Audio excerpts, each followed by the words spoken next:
我是台北政经学院蔡宗明。今天非常高兴能够欢迎各位到蒋经国总统图书馆参加 Joseph Stiglitz 教授的演讲。那我们今天非常高兴，有清华大学高校长的莅临。那我们请董事长先致辞，以后再请高校长跟我们说几句话。谢谢。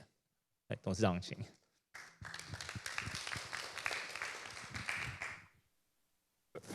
高校长、各位贵宾，在场还有线上的各位贵宾跟朋友，今天是我们 TSEF 跟 TSE 系列讲座的第3场。今天这个第3场有几个特色。第一，这个是我们第一次请到诺贝尔奖来当主讲者，我们很感谢。今天的已谈人是刘遵义院士，是因为他的协助，我们才非常顺利的邀请到 Professor Stiglitz 来当主讲者。我觉得他们2个人同台对话，应该也是非常有意义的一场盛会。第二点第二个特色就是我们今天包括现场跟线上的，是应该超过100多位。这个是我们3场以来最多的一次。比较特别的是，今天包括现场跟线上的，有当过行政院长的，还有我们在场的副院长，有几位部位所长，也有好多位中央监院士，包括在海外的。更有特别的是，今天因为他是经济学，所以台湾主要大学的社科院或经济系、经济所，包括研究机构的相关的经济学教授或院长，大概或者在现场或者在线上参与了这场会，所以这个是我们感到非常感谢的，也跟大家表示欢迎。第三，我们在第2场的时候是请到刚刚卸任的清华大学校长、副总校长来参加，他等于是做了联北这个讲话。那今天呢，更特别的是，清华大学新校长刚刚就任才几天的高校长，他也来参加。他看起来好像比大家想象的还更年轻。我们现在就欢迎年轻的高校长来跟大家讲讲话，欢迎。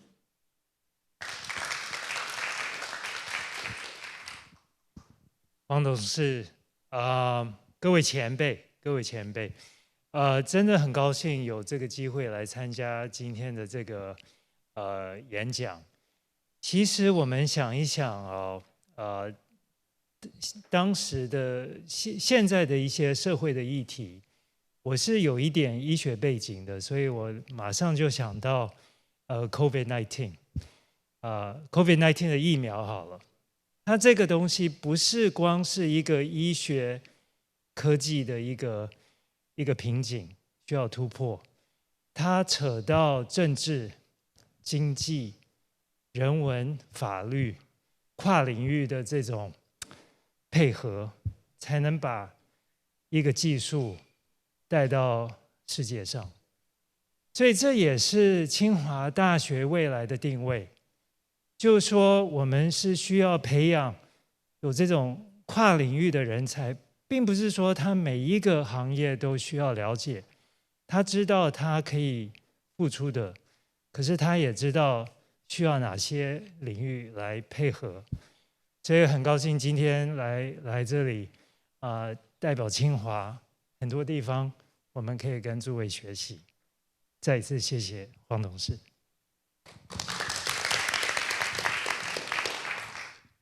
It is really very fortunate tonight that we have invited Professor Joe Stiglitz and Professor Larry Lau to give us a very, very exciting topic on the world economy post-COVID-19. We ask Professor Stiglitz to deliver his speech. Let me just make a very brief introduction of his very distinguished and also exciting career. Professor Stiglitz now is the university professor at Columbia University, teaching at the business school, the Graduate School of Arts and Sciences. He is also a chief economist of the Roosevelt Institute. He has been a senior vice president and chief economist of the World Bank between 1997 and 2000. And everybody, I think, all know that he won Nobel Prize in economics in the year of 2001. Professor Stiglitz has written many articles, academic articles that keep our students busy. But in recent years, he has also published many books, which are even more exciting, and I really encourage you to read some of them. Many of the books are related to the topic that he's going to speak tonight on the globalization issues, the income inequality problems, how to sort of make the world more beautiful by helping the poor countries and poor people to get out of the trap that they are in. So we are very, very excited to have him to give us this speech. And before we do that, let me also make a very brief introduction of Professor Larry Lau. I think local audience here, many of us are familiar with him. Some are his students at Stanford University. Professor Lau is currently a Ralph and Claire Landau Professor of Economics at the Chinese University of Hong Kong. He used before that, he has been serving as the Vice Chancellor of the Chinese University of Hong Kong as well. And I think most of his career that he has spent on at Stanford University, and he was the first Lee Gordon chair professor in economic development at Stanford University. A very distinguished career, and he has advised our government for long years as one of the architects of Taiwan's economic miracle, and also professor of many of our colleagues here in Taiwan. So without further ado, let me give the podium to Professor Stiglitz, please. Well, thank you, and thank you very much for this invitation. I wish I could be there in person. It's been many years since I've been in Taipei.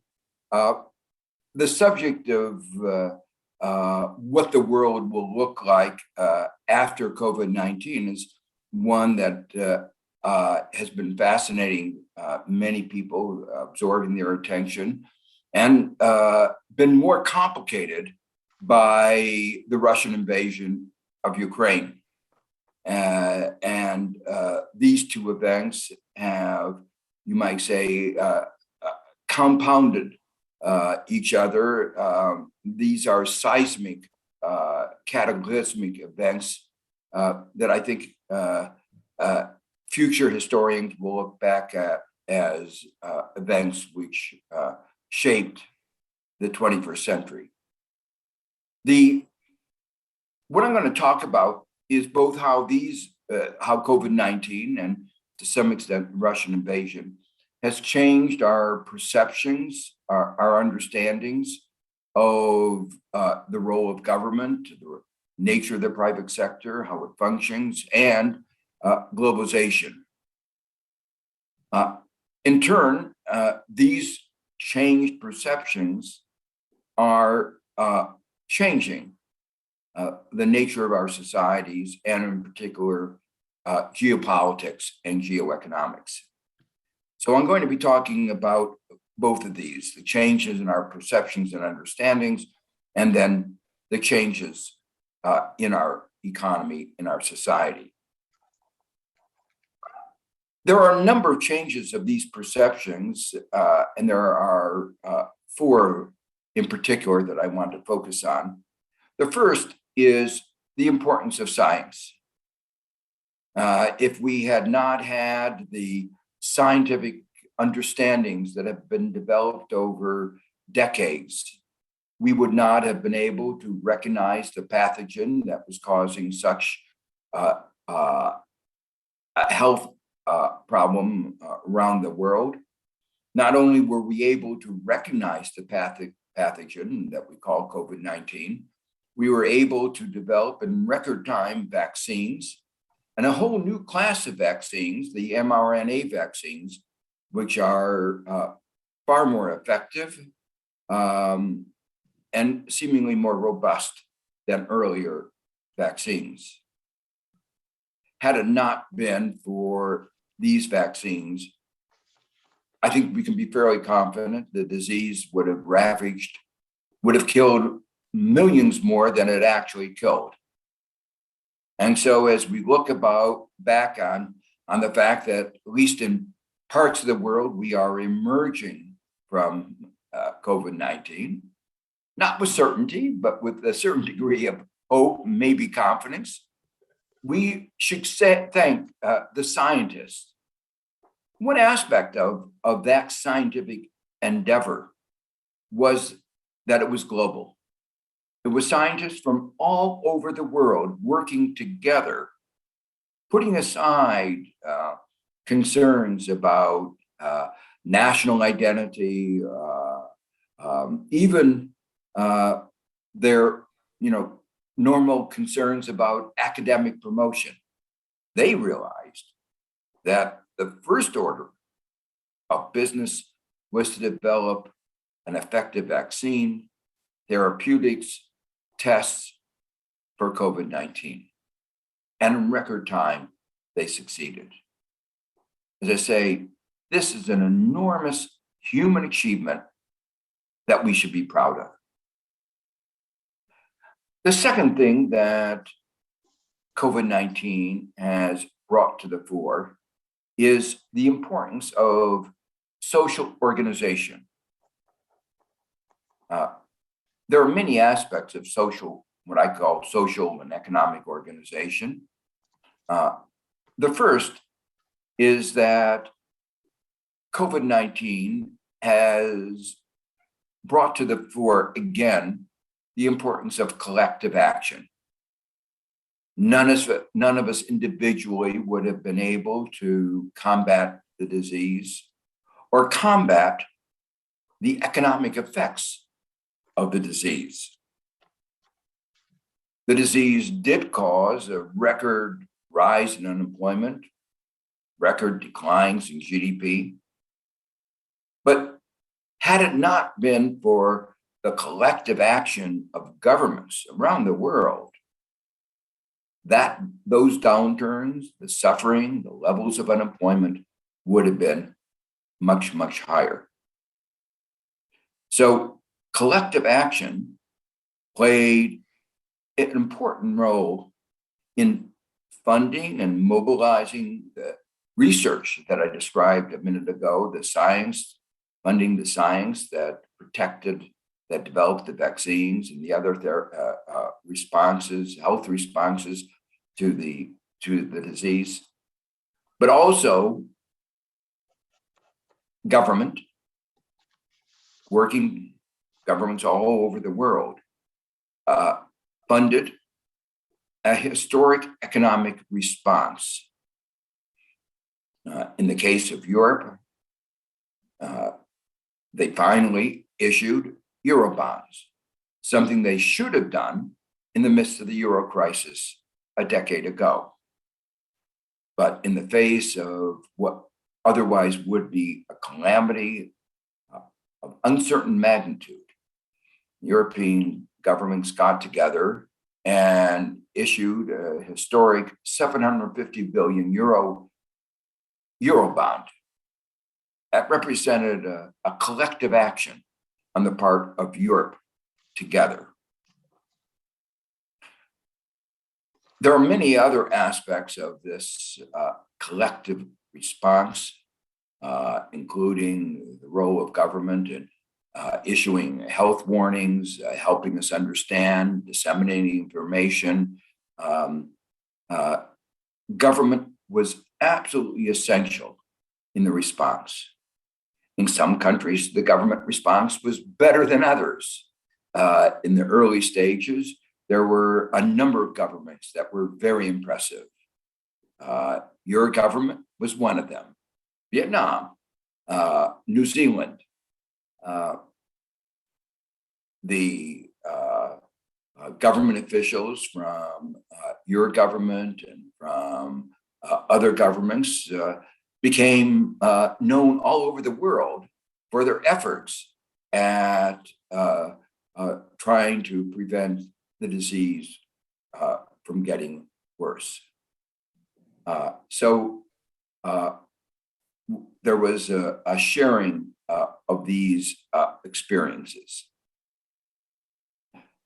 So the role of government in responding to both the disease and the economic aftermath of the disease was absolutely important.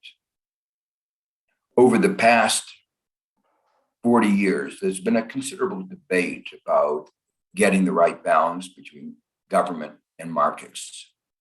The neoliberal view was denigrated the role of government.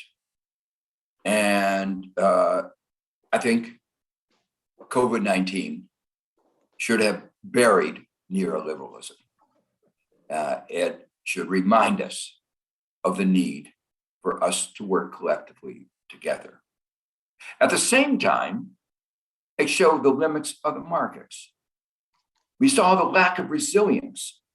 The most advanced country in the world, the United States, wasn't able to produce protective gear, simple products like masks.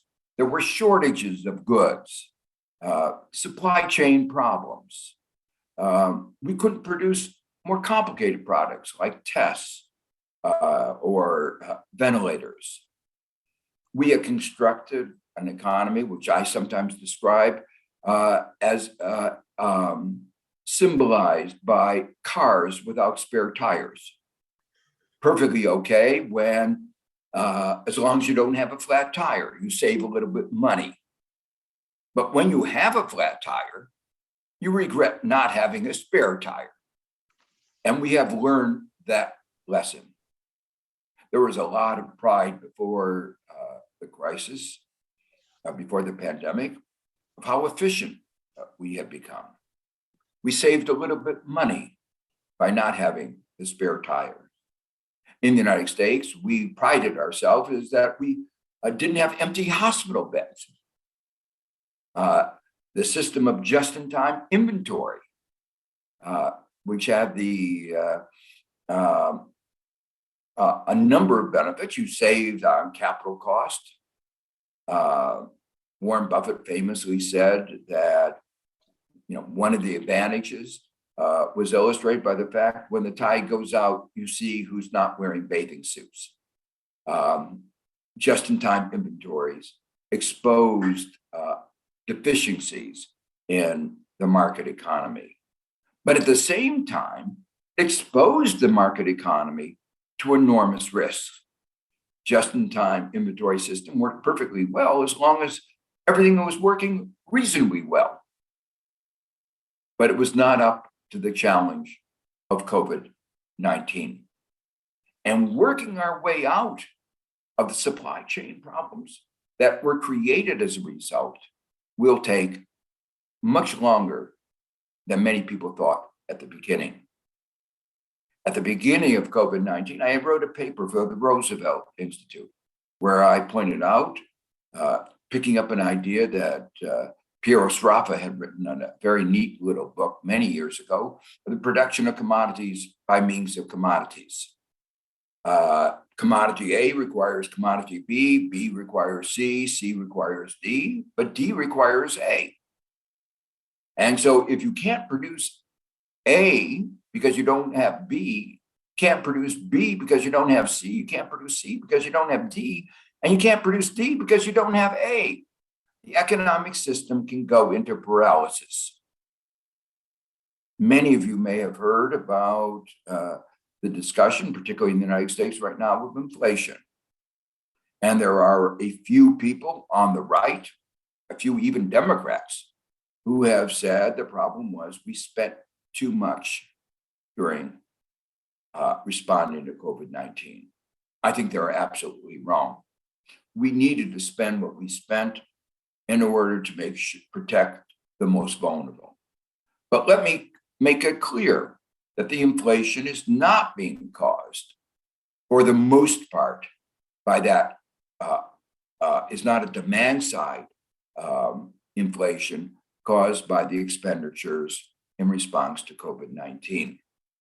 For instance, one of the major sources of inflation, if you decompose the CPI, the cost of living index, is the increase of the price of cars and used car prices.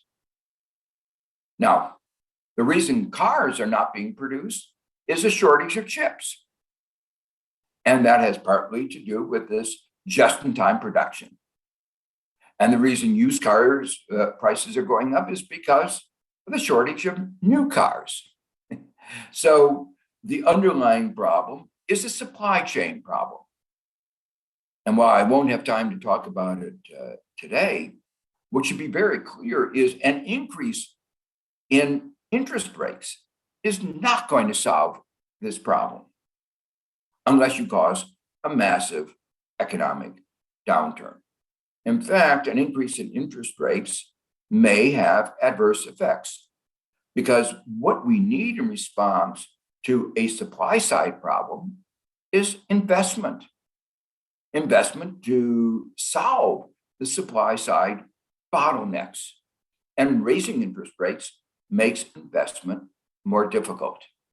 What we need is targeted public support for the bottlenecks that are causing the increase in prices that are having an effect on our economy. So what I want to emphasize is that COVID-19 has changed our perspective of the appropriate balance between the market and the government. We've seen the limits of the market. We've seen the need for collective action. Some of those limits of the market are due to the short-sightedness of the market. An aspect of the market that we all focused on back in 2008 in our financial crisis. On that occasion, there was a common understanding that the reason the banks had undertaken excessive risk was in part the fact that the bankers were short-sighted. They were focusing on the here and now, not the long-term risks. And that is precisely the kind of reason that we've gotten into so many problems in COVID-19, and in particular, the supply side problems that I just spoke about. Russia's invasion of Ukraine has highlighted another aspect of the short-sightedness of markets. And that's related to the absence of adequate risk markets. We all know that one of the reasons that our society, firms, private firms, have not been investing in the way that they should to address the problem of climate change, the threat to our entire planet, is that there is not a price of carbon. They are not provided a signal to encourage them to economize in emissions, to innovate in ways that would avoid those emissions. So the absence of carbon prices is the fundamental market failure that leads to markets not working in the right way. But Ken Arrow, who is a colleague of Mary and mine at Stanford, one of the greatest economists of the 20th century, emphasized in his work the absence of risk markets. the absence of risk markets results in not taking adequate precautions against risk. More than 15 years ago, I wrote in one of my books, Making Globalization Work, that it was foolish for Germany to become so dependent on Russian gas. Russia was not a reliable trading partner. It should have been obvious to anybody who had watched the transition in Russia from communism to a market economy that it had not created a stable democracy. It had created an oligarchy, an authoritarian regime that could not be relied on. The notion that by having closer relations with the West, it would be moved to having a more democratic government was a hope, but not something that any reasonable person could rely on. Well, unfortunately, Germany didn't heed the warning that I gave in my book and became even more dependent on Russian gas. And with the Russian invasion of Ukraine, Germany, Europe, and the entire world are experiencing the consequences. Well, that highlights, once again, the lack of resilience of the market economy, highlights, once again, the limits of the market economy, and highlights, once again, the important role that government has to play to make sure the market works well to serve all of our society. There's a third aspect that I want to emphasize about our society that COVID-19 has brought to the fore. Some underlying aspects of societal interactions. The first of these is the importance of social cohesion and trust. Trust in our institutions, trust in society, in science, trust in each other. Those societies that responded best, like New Zealand, were those where they trusted the government, they trusted science, and they showed respect for each other. There was a high level of social cohesion. The country with the advanced country with the worst performance was, of course, the United States. And we saw in the United States a lack of trust for science. We saw a lack of trust in the government. And we saw a lack of respect for each other. There were many people in the United States who put their private selfish interest above that of others. They said it was an invasion in their freedom to ask them to wear a mask. But one person's freedom is another person's unfreedom. One person's right not to wear a mask exposes another person to the risk of getting the disease and death. And every society has to balance the rights of various rights. And in that balancing act, it is very clear the imposition on an individual of the small ask of wearing a mask is small, minuscule, compared to the devastation of getting disease and death. In societies, for instance, like most of New York City, where there was respect for each other, where there was a kind of social cohesion, behaved markedly different from those societies where that social cohesion was lacking. Underlying a lack of social cohesion, of course, is inequality. Societies marked by high levels of inequality have a hard time achieving the social cohesion that is necessary for society to work together. That's why in my work, I've been emphasizing a great deal why that we have to address the problem of the growing inequality. I wrote a book called The Price of Inequality.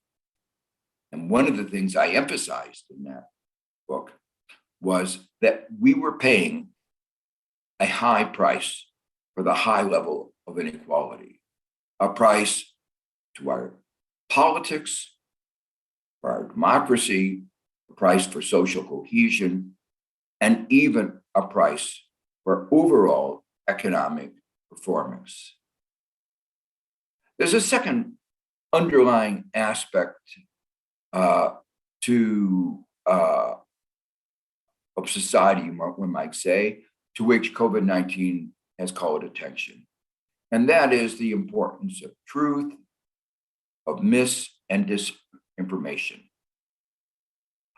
One of the reasons that many people have exhibited vaccine resistance is that they've been fed misinformation. Some of the ideas going around, you might say, are ludicrous, like the idea that when they gave you a vaccine shot, they put in a chip into your body that could monitor everything you did, a part of the surveillance economy. The levels of mis and disinformation exhibited during COVID-19, including mis and disinformation spread by the President of the United States, Donald Trump, were amazing. I spent much of my career in economics discussing the consequences of asymmetric and imperfect information. But one of the things to which I did not devote adequate attention is mis and disinformation. I focused on the idea that some people might know something that other people don't know, and they might not have incentives to disclose that information. And the result of that would be markets where there was imperfect information, and the way people responded to that would undermine standard theories of the efficiency of the market. But I spent very little time discussing the idea that some people would deliberately spread disinformation. I wrote one paper with my colleague, Bruce Greenwald, on the importance of fraud law, but it was, I wrote it 30 years ago, but it was a kind of paper which we talked about as important for our underlying legal framework, but very few people paid attention to it because no one thought about the idea of deliberately spreading disinformation and misinformation. Today, that issue is at the top of our agenda. So one of the lessons to come out of COVID-19 is this very big challenge that we have not yet adequately addressed, which is how do we respond to, control the harms that particularly digital mis and disinformation gives rise to. The first systematic attempt to deal with it was just announced about a week ago by Europe in their Digital Service Act. It's an important step forward, and I hope it begins a global dialogue on how to do the respond. Now, the three ideas that I just talked about, the importance of science, the importance of social organization, including economics, politics, rule of law, a whole set of the balance between the market and the state, the importance of social cohesion and trust, and the importance of establishing truth-assessing institutions and ensuring a basic truth in our society are all parts of what are called the Enlightenment values. 2 centuries ago, as we were emerging into the modern industrial age, philosophers, economists like Adam Smith, thinkers asked the question, as we move from a simple agrarian economy to a much more complicated society, how can we be sure that that society works reasonably well? And the answers they provided were the ones I've just discussed. Unfortunately, and to me, surprisingly, those ideas seem to be not universally accepted. In fact, as one of my friends put it, we have to constantly relitigate the Enlightenment. There is one of the parties in the United States that is not committed to these basic Enlightenment values. And that poses a major problem. 2 centuries ago, we believed in progress. We believed in change, that we believed in societal transformation. And we've had a societal transformation. The rights of women have been enriched. They've been recognized. Their right, for instance, their basic reproductive rights were recognized. And now in the United States, the Supreme Court evidently is questioning the advances in those rights, referring back to a constitution written more than 200 years ago by a group of rich white slaveholders, and that constitution should prevail when we are discussing the rights of women who were not given even the right to participate in the political dialogue that was occurring there. Seems to a very large fraction of Americans, probably a majority, outrageous. Well, these are all changes in how we see the world that have occurred remarkably rapidly in the last 2 or 3 years. And I believe that they will have profound effects in economic policy going forward. But there's one more aspect I want to highlight, how these ideas in turn, and COVID-19 in turn, has important implications for globalization. For the past 70 years, since World War II, there's been an effort to create an international order based on the rule of law, an international order in which borders matter less. But COVID-19 showed that borders do matter. Unfortunately, many countries, including my own, showed an ugly face in the health COVID-19 medicines nationalism. They imposed restrictions on the export of COVID-19 medical products. There was vaccine nationalism. While everybody in the United States had access to as many doses of the vaccine as they wanted, unfortunately, not everybody took advantage of that. Those in Africa and other poor countries basically were shut out of the market. We had ways of giving them access, or at least more access. We could have waived intellectual property rights, as South Africa and India requested in the very beginning of COVID-19.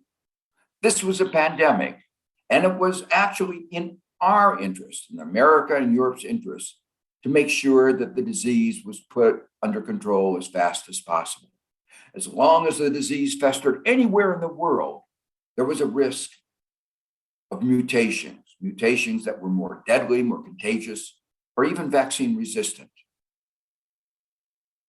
But particularly Europe put the interest of the profits of the drug companies above global interest. The proposal of the vaccine waiver provided for adequate compensation to the drug companies. In fact, most of the research expenditures, including all of the basic research and much of the development expenses, were financed by governments in Europe and America and around the world. And yet the drug companies appropriated all the returns, making billions and billions and billions of dollars. They were not content with 1,000% return on their investments. They wanted even higher returns on the investment, even if it meant that billions around the world would not have access to the vaccine and thousands would unnecessarily die. Well, if the international community can't come together on something of such immediate concern, it does not bode well for other efforts, more long-term, like climate change. Many of the issues that I've been talking about are issues that were on the table before COVID-19. Many of us recognized the limits of markets exhibited in the crisis of 2008. And so too, the limitations of globalization were recognized before COVID-19. Trump had violated the international rule of law, tearing up trade treaties in effect as he imposed tariffs that could not be justified by international law. But what he did was perhaps minor compared to the way that Russia's invasion of Ukraine tore up the basic principles of international rule of law. A direct challenge to the efforts that began with the creation of the UN and the end of the World War II, with the intent that never again would one country invade another. And in Europe, where I am right now, the memories of Hitler and Hitler's invasion of its neighbors are vivid. And they don't want to repeat of that. And that is why Europe has come together as never before and stood up against the tyranny of Putin. Well, in these few minutes, I've tried to highlight some of the ways, the profound ways in which COVID-19 and Russia's invasion have changed our perceptions of the economic and global order. So that raises the question, where are we going from here? And in the last few minutes of my talk, I want to suggest, or at least raise some questions about where we are going. Let me be clear, there is no crystal ball. The standard models used by economists, particularly in macroeconomics, pretend that the disturbances to the economy are described by shocks for which there is a well-defined probability distribution. I always thought that that was an absurd idea. The big events that, like the Great Depression and the Great Recession, cannot be well described by shocks with a well-defined probability distribution. And these are the economic events that matter. So too, COVID-19, Russia's invasion of Ukraine, are events with enormous consequences that have not happened before, at least not before in living memory and with an economy of the shape that we have. And no one can predict with any confidence what will happen. We can't even predict the easy questions like, how long will COVID-19 last? Will there be another wave? Will Putin use nuclear weapons? Will his invasion lead to World War III? So the notion that the question of where we are going has to be approached with a high degree of humility and with a recognition of a great deal of uncertainty. The first observation I want to make is, regrettably, the lessons that we should have learned from COVID-19 and Russia's invasion do not seem to be learned, at least not everywhere, not with sufficient consensus.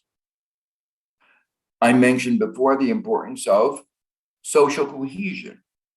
But what I see in the United States is a more divided society. What I see in the world is that we are moving into a world which is more divided. At the end of the Cold War, Francis Fukuyama famously wrote a book, The End of History. Today, it seems very Pollyannish, and of course, he recognized that. He believed we were all moving to a world in which of liberal democracies and free market economies. Unfortunately, just the opposite has happened. We have Bolsonaro in Brazil. We have Modi in India. Arguably, China has moved in a more authoritarian direction. And obviously, as we look at Russia, we have an authoritarian leader. So the economics and the politics has not moved in the way that Fukuyama had hoped, a world in which there is greater sharing of values and social, political, and economic systems. The international institutions were created on a premise that there was a reasonable degree of agreement about the basic perspectives. The WTO, for instance, was a institution that was based on a certain concept of a market economy. Many of the trade agreements are based on that kind of a notion. Notions about whether a industry is subsidized or not are become obscure in an economy in which government plays a more important role. And so the whole basis of international trade, the basis of many of our international institutions will have to be rethought. But we are moving, I'm afraid, to a new Cold War. And how that plays out, we have to admit, is going to be very uncertain. There is going to be a decoupling. Some people have emphasized the cost of that decoupling. I'm not so sure the cost will be as high as some people say, because by diversification, we actually may have a more resilient economy. I talked before about how the market was short-sighted. And one aspect of short-sightedness is you don't look at the long-run growth potential. And so some of the changes that I think we could make in response to our new understandings of the limits of the market could actually make the economy perform better. At the same time that we are entering a new Cold War, there is a need for more global cooperation. The world is at risk. Global warming, climate change, is no longer a hypothetical. It's a reality. It's a reality that we are actually experiencing today. But climate change is a global environmental problem that can only be addressed by cooperative action by all the countries of the world. So too, the nature of a pandemic is that it's a global health issue and can only be addressed globally. Knowledge, science that I referred to earlier, is a global public good. So the challenge that we are going to be facing is, how do we wage this new Cold War and at the same time cooperate in solving common global problems? I believe it can be done, but it will require agility, managing hostility, and a kind of openness and tolerance that has sometimes not been sufficiently exhibited. The final thing that I want to emphasize is one of the insights of COVID-19, as I highlighted earlier, is that we need stronger social cohesion. And I emphasized that to achieve that, we will need greater equality. President Biden has been working hard to achieve that greater equality.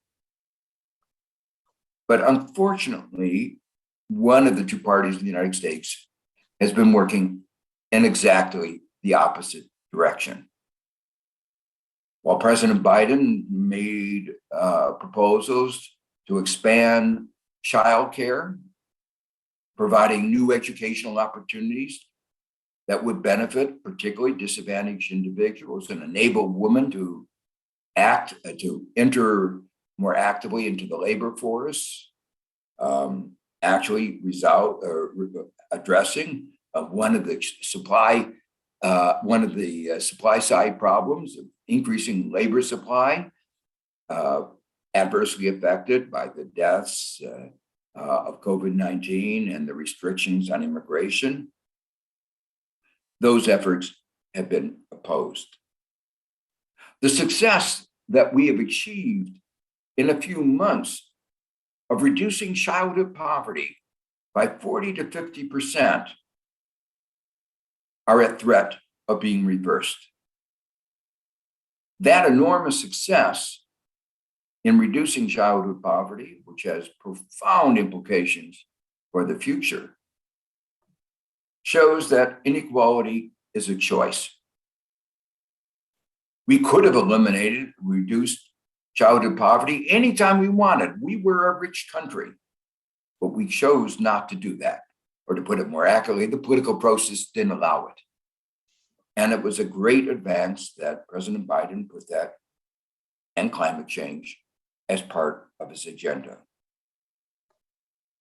But with one of the two parties not believing in science, not willing to address the problem of inequality, not trying to divide the economy, society, rather than build social cohesion, undermining truth, promoting disinformation and misinformation, the question of where the country will be going is one that is of great concern to many people in the United States. And because of the importance of the United States in the global economy, is a question of great concern to people all over the world. And there are similar forces and similar divisions in some other countries around the world. Well, to go back to the beginning, what I said in the beginning was that COVID-19 and Russia's invasion of Ukraine almost surely will be marked by future historians as a turning point in the 21st century. I'm hopeful that the turning point will be a turning point in the right direction. I fear that it might be in the others. Economics is often called the dismal science. And we cannot but see the prospects of that dismal outcome. But I want to leave on a hopeful note by greater awareness of what needs to be done, by greater engagement in making sure that we undertake what needs to be done. Those dismal outcomes can be prevented, and the more hopeful prospects that I've talked about can be achieved. Thank you.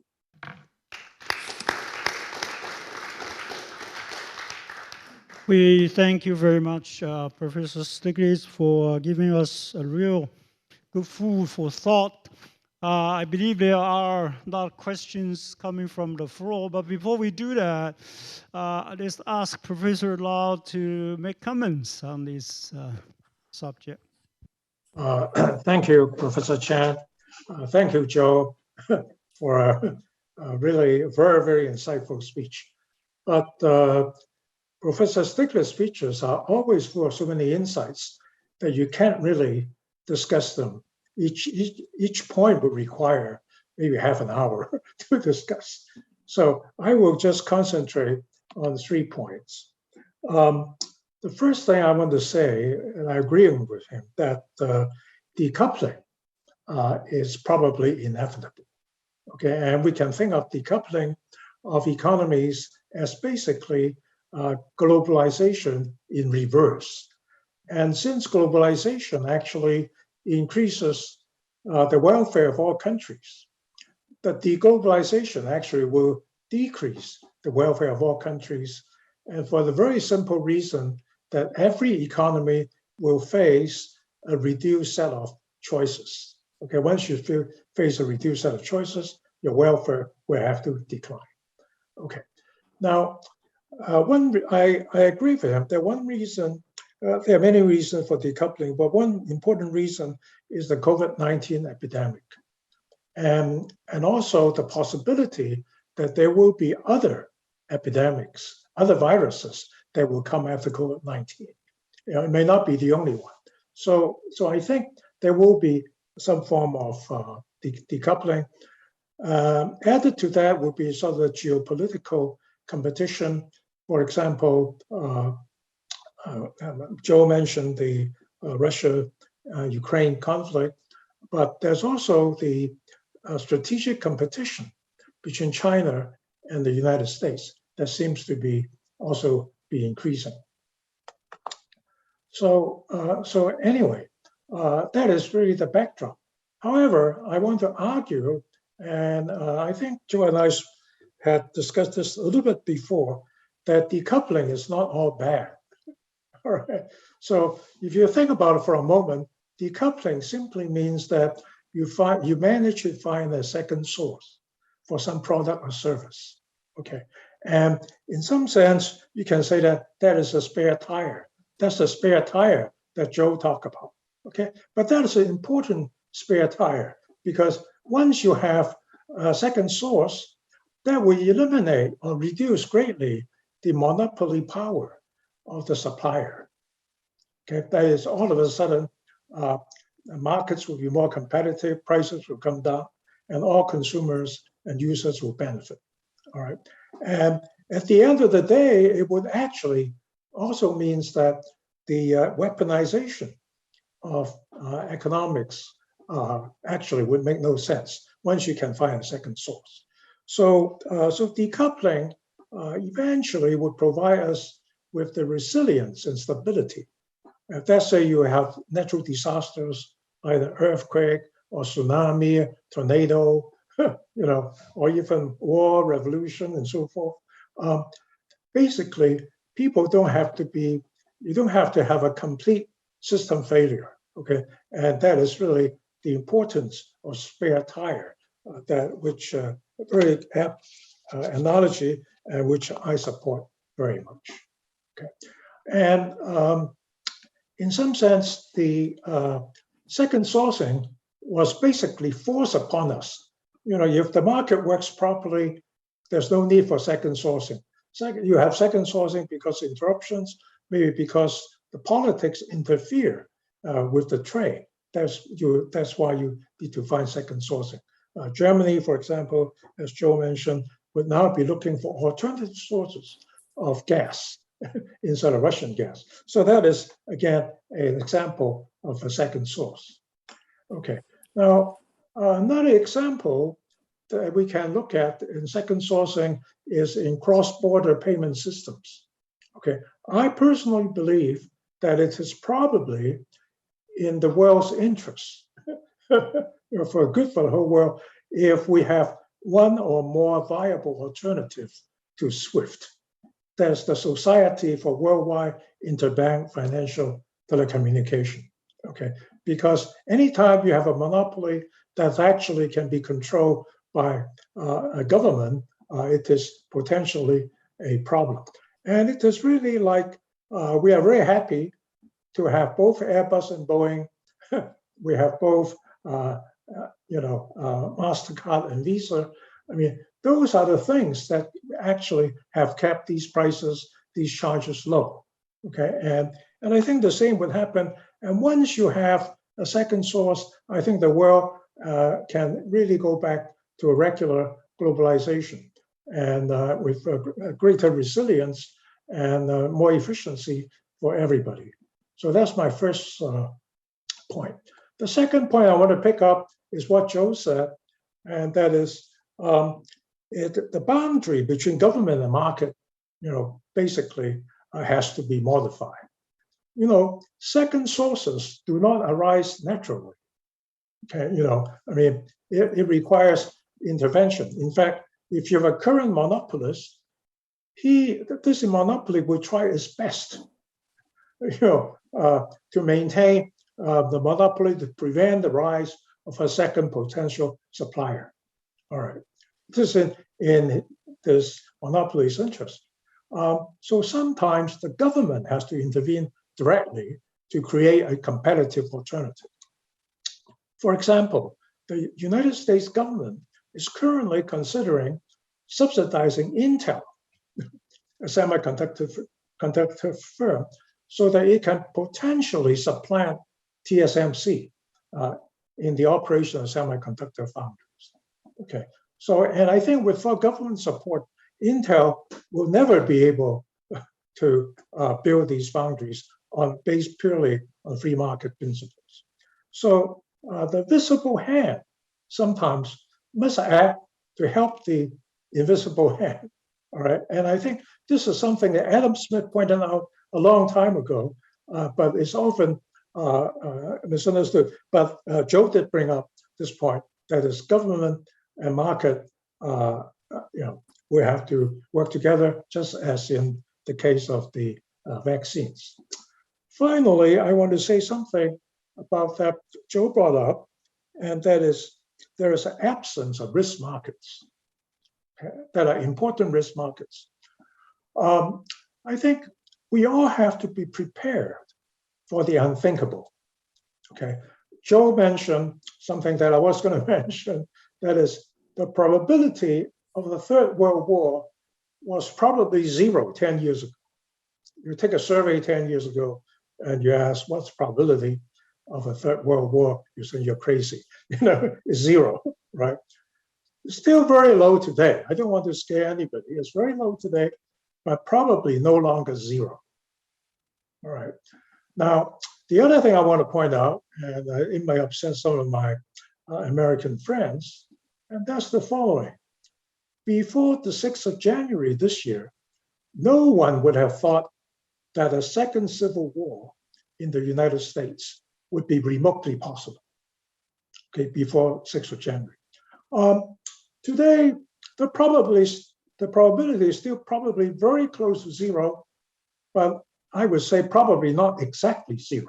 Okay, and you have to ask, what happens if the loser in the 2024 US presidential election refuses to concede defeat?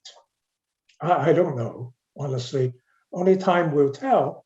But are we prepared for these unfortunate eventualities? I think we all need to hedge and diversify. In other words, we all need to have some kind of insurance, some kind of a spare tire. So let me stop here. Thank you very much. Thank you, Professor Law. Very thoughtful. I think there are provocative comments as well. So before we take questions from the floor, can we ask Professor Stiglitz to maybe respond to the comments just raised by Larry? Well, thank you, Larry, for your comments. You know, I agree with all of them. Let me just highlight a couple of points. Larry mentioned the possibility of another pandemic. I think the scientific community is of the view that it's a probability, not a remote possibility, that the likelihood, and we should have been warned by SARS and MERS. And there were many, many warnings, and that was an example of something that the market took as a near zero probability when the scientific community was saying it was a possibility that we ought to take much more seriously. And then I highlights a more general point that markets have a hard time taking into account risk well. We've been doing a number of studies here at Columbia and other places of asking the question, are markets fully taking into account climate risk? For instance, you can look at real estate and ask, are those places that are going to be underwater appropriately priced? And the answer is almost certainly no. You ask the question, the world's increasingly committed to carbon neutrality by 2050. And you ask, is the price of fossil fuel companies appropriately take into account that long-run target? The answer is clearly no, and that poses a significant systemic risk to the economy. I want to also highlight the two points that Larry emphasized, and one of which I did not give sufficient attention to, that moving away from sole source system of globalization will increase efficiency through more competition, eroding monopoly power, which is increasingly recognized as both one of the sources of inequality, but also a major distortion in the functioning of our economy. And linking his last point, the market doesn't sufficiently diversify risk. It doesn't take into account risk. And again, better diversification would actually lead to better economic performance. And those highlight the point that I made that while I agree with Larry that decoupling is inevitable, I'm less convinced that the welfare decreases will be as significant as many people think. I think there are some of the benefits of rethinking the market economy. We could have done it other ways, and we should have done it earlier, but this current juncture is potentially making us rethink certain aspects of our economy related to short-sightedness, for which we paid a high price with the crisis in 2008 and an inability to respond to the 2021 pandemic and an inability to respond to the Russian invasion. So over the long term, the cost may be much less, and actually, we could actually be better off. The second observation I'll make is what Larry has emphasized is the importance of industrial policy. And what is so interesting about this, industrial policy played a very important role in Taiwan, in Korea, and China, Japan. I did a report for the World Bank called the East Asia Miracle, in which Larry was enormously helpful about 30 years ago. I don't know if you remember that, Larry. And he organized my visit to Taiwan on that occasion. And those successes were all based in part on industrial policy, also based on a sensitivity to inequality. What is interesting in the United States today is the bipartisan support for industrial policy, both Republicans and Democrats. So there is that's one area, rightly, as Larry points out, not motivated by the concerns that I would have emphasized, but more motivated by competition with China. But nonetheless, coming to the conclusion that there needs to be a more active role for government. But with that, the principles that underlay the WTO become much more difficult. Because if government is engaged, as in the United States, with subsidizing Intel, what does that mean about free markets? Can other countries put countervailing duties? What is a free market solution? The whole basis of international trade is put up to our rethinking. And that was one of the points that I tried to raise in my talk. Thank you very much. So now let's take up some questions from the floor. I will do two questions each time to have some focus. The first one is about, you will talk about inflation. You suggest the inflation is supply-driven rather than demand-driven. So do you think the government of the United States or the Federal Reserve doesn't have to do much on this? Do you think there's anything wrong with the monetary policy, especially whether there is a potential for some kind of debt crisis, given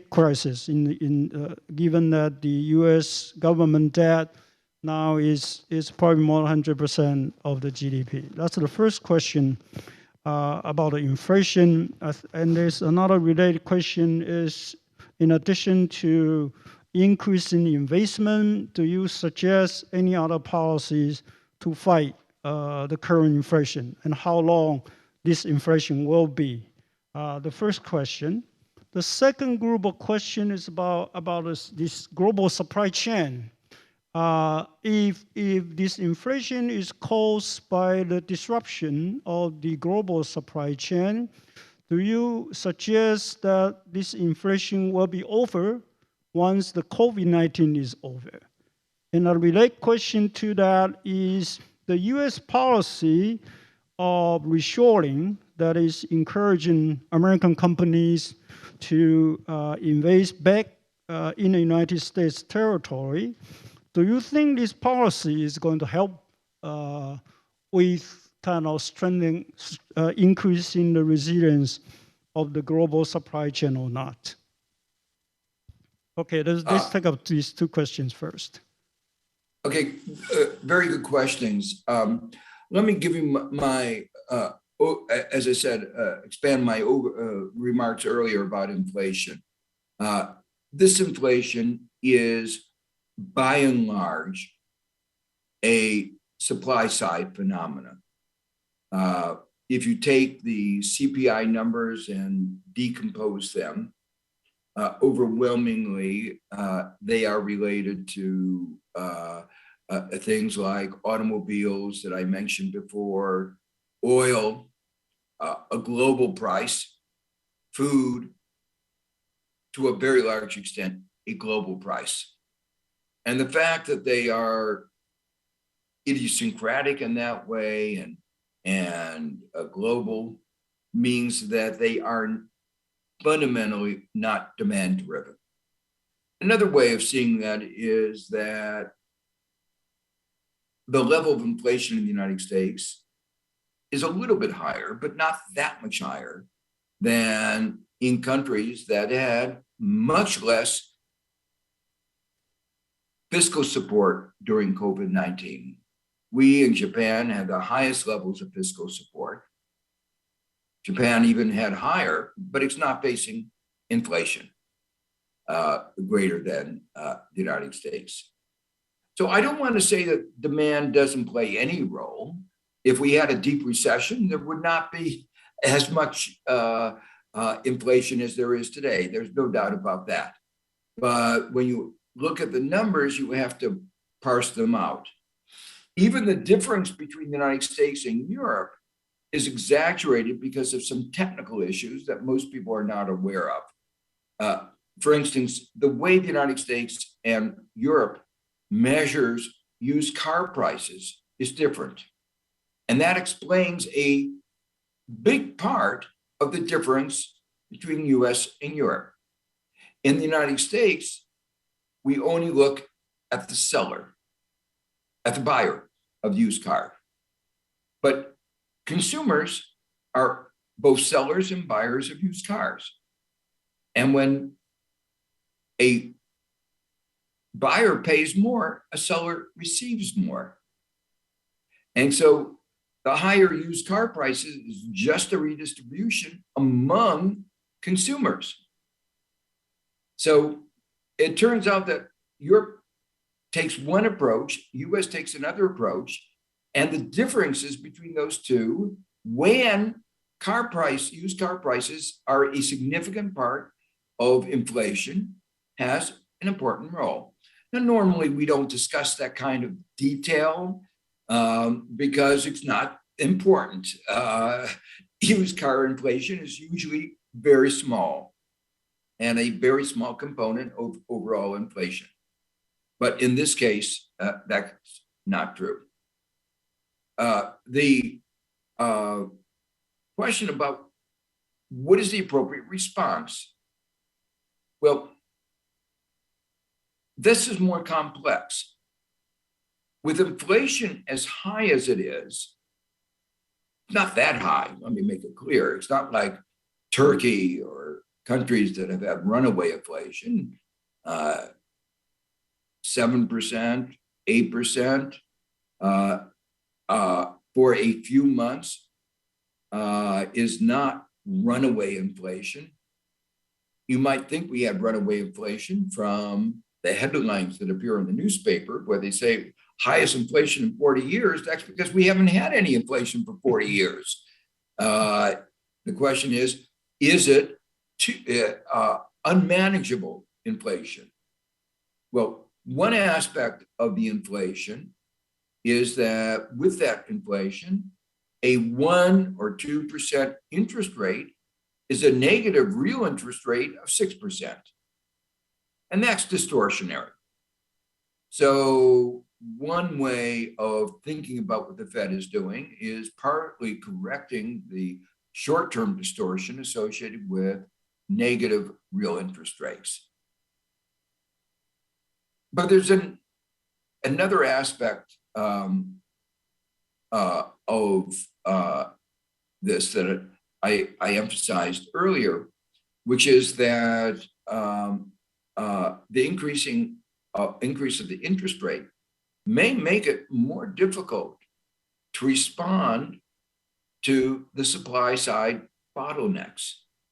Those responses are going to take investments, some of them, and this will discourage those kinds of investments.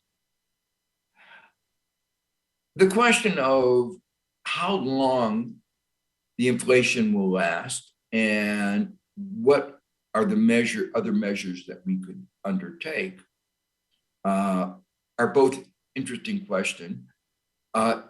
Many people go back to 19 70s, late 1970s, when we had a high level of inflation, and they worry about inflation momentum. The increase in prices leads to increased wage demands, and that leads to increased prices and an ever vicious circle. One has to read history very carefully. The economy is always changing.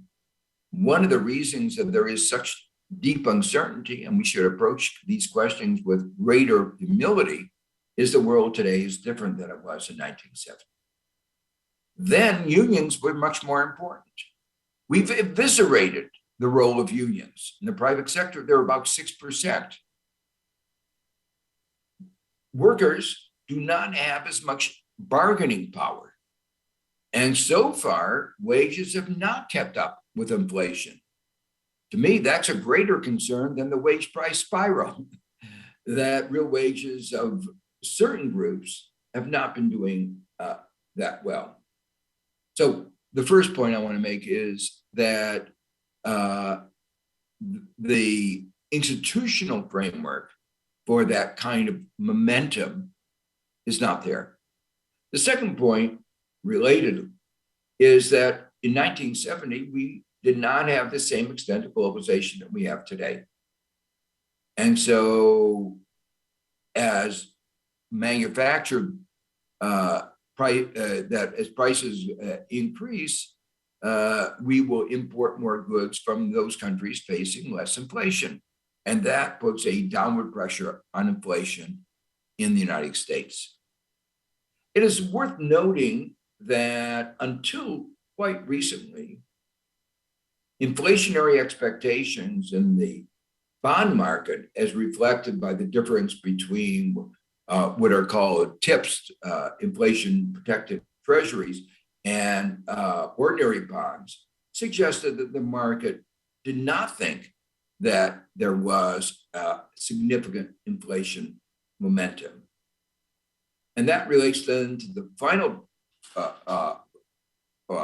part of the question, which is, do I think the supply side bottlenecks will be resolved?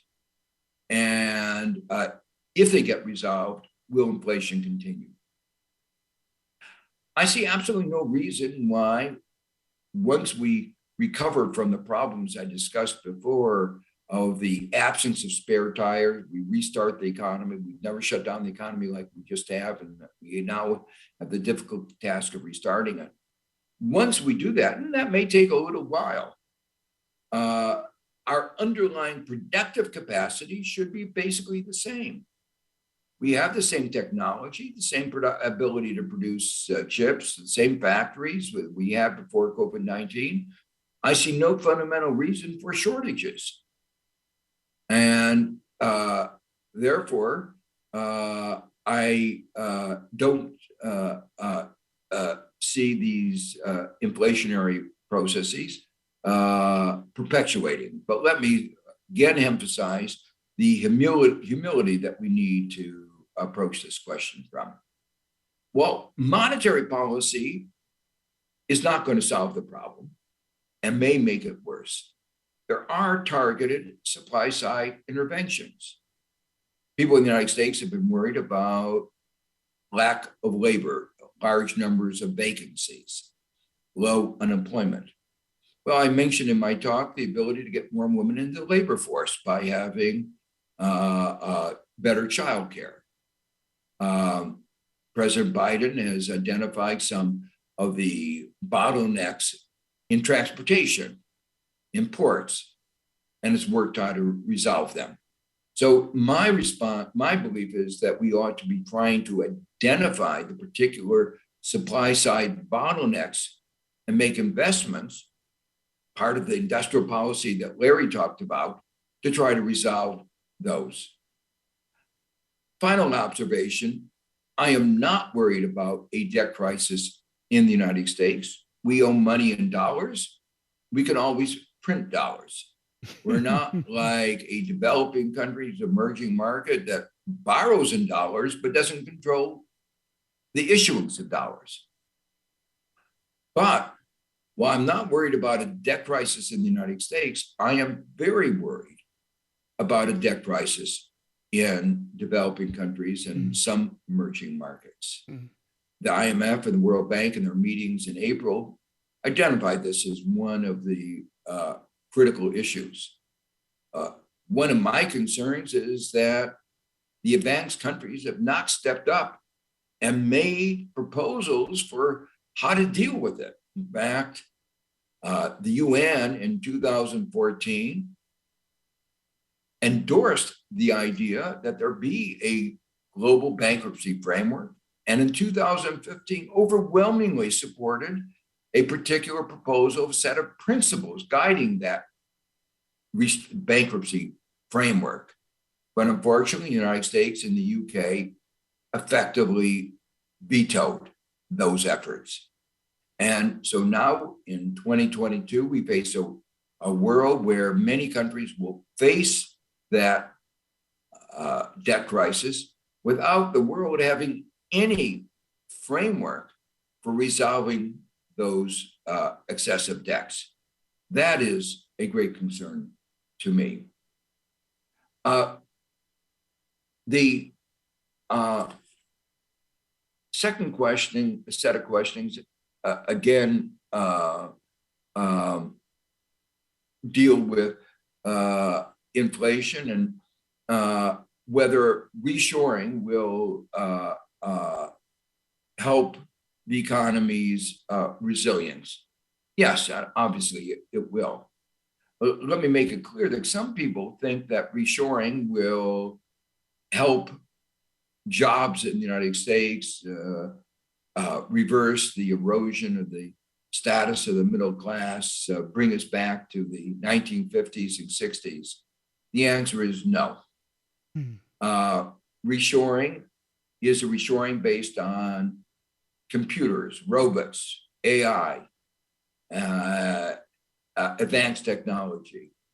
And production will certainly not entail hiring anywhere near as many people as the number whose jobs were lost.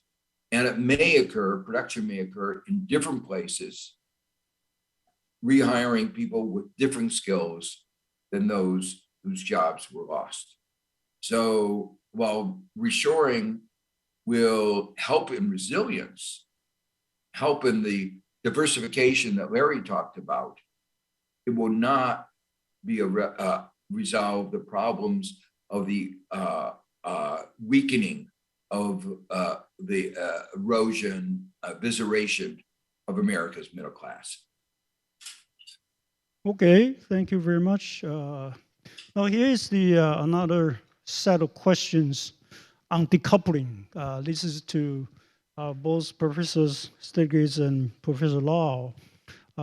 You mentioned that this may not necessarily be a bad thing by kind of acknowledging to have a spare tile.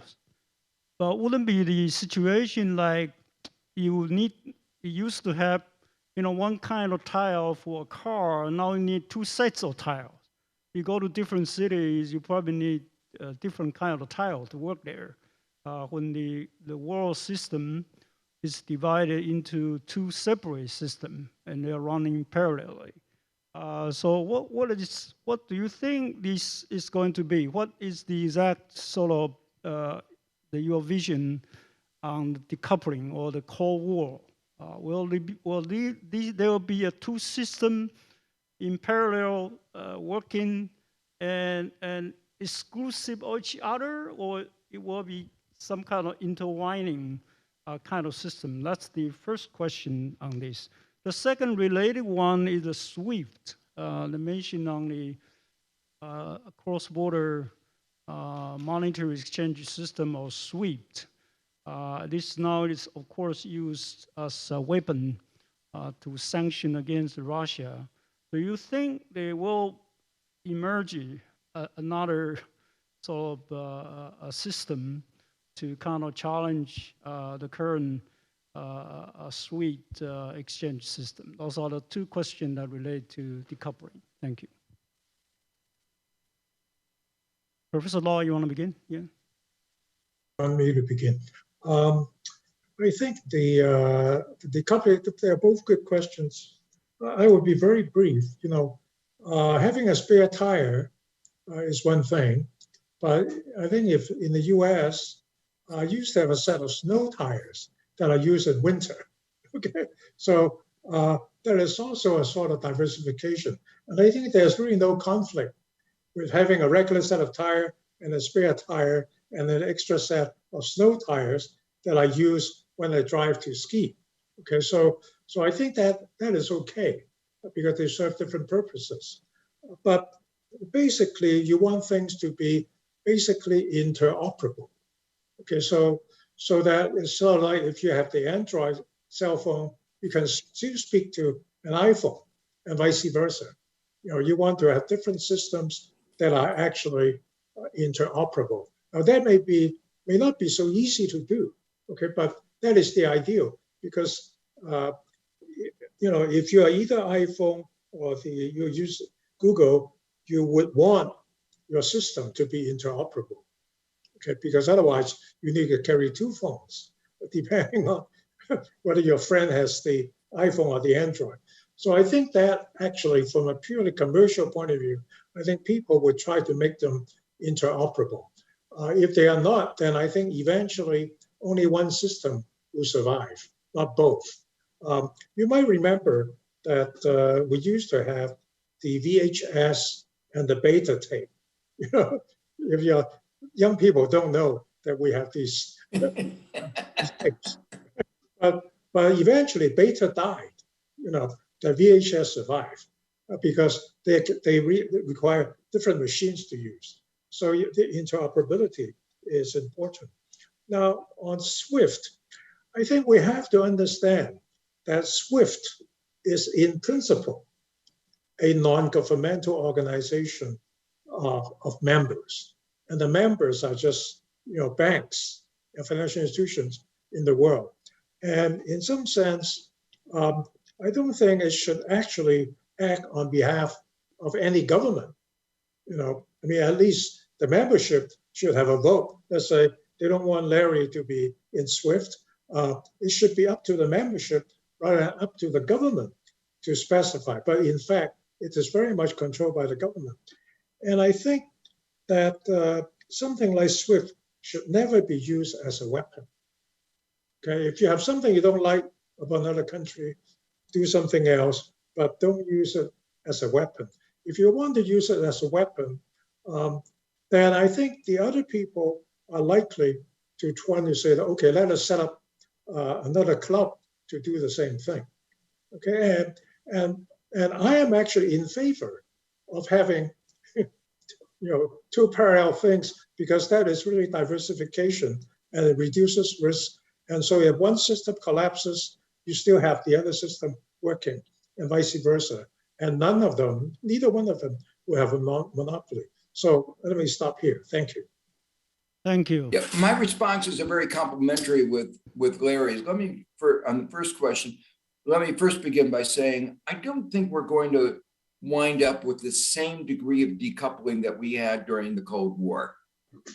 During the Cold War, Comintern and China were in a totally different world than the United States and Europe. Globalization has gone too far to result in that degree of decoupling, though I think Russia may be isolated because of its total breaking of international norms by the invasion of Ukraine. But remember, Russia is an economy the size of Spain. And you can isolate a small country like of that size. We don't really depend on its oil or gas. On the other hand, China, in the standard way economists measure PPP, is the largest economy in the world, and that's a very different world. So the first point is that there's not going to be that extreme bifurcation. The second point I want to emphasize is I talked before about the need for cooperation, even as we engage in competition and express our concern, hopefully strongly, about the importance of human rights, the importance of democracy, and that we hopefully will do it in a consistent way for all countries, not just China, that human rights are things that we value very heavily. But among the areas of cooperation, I think the most important is climate change and global health. But an area of cooperation is standards. And there are many aspects of these standards that I wrote in one of my books talking about global governance without global government. We have a postal union, we regulate telecommunications with each other. There will probably be, should be, standards that create what Larry referred to as interoperability. That's absolutely going to be essential. And maintaining multiple products is important in preventing monopoly. Now, one of the aspects of standards that's contentious is that in the past, there have been occasions where the standard has been linked with intellectual property, which means the setting of the standard has generated enormous amounts of monopoly rents. And we have to have a way of standard setting that avoids that kind of monopoly rents. I agree on the second question about SWIFT, totally with what Larry's said, but let me put a different twist to some of this. In some ways, SWIFT is nothing but a platform in which one bank interacts with another for the facilitation of transactions. And in other areas, we've found that the magnitude of the transactions is sufficiently great relative to the cost of creating platforms that we have more than one platform. We have more than one credit debit card platform. We have Visa, MasterCard, American Express. They are not as competitive as they should be, but India, for instance, has shown that you can actually create a competitive platform that functions as a public good.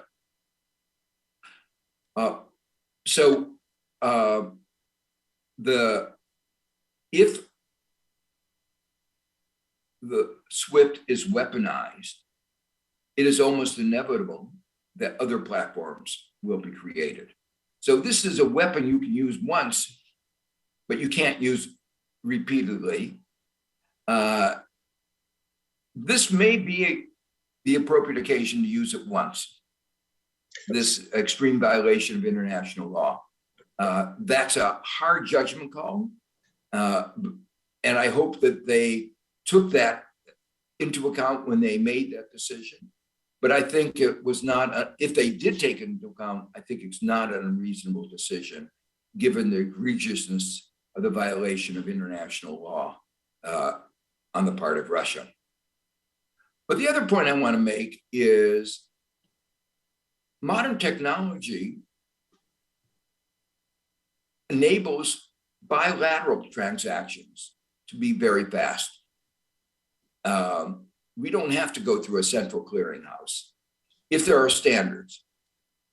So what is important is that there be standards for communication, ways in which you can make transfers. But to a large extent, the interactions that occur are interactions that can be conducted bilaterally. So that modern technology is changing the ways in which transactions occur globally.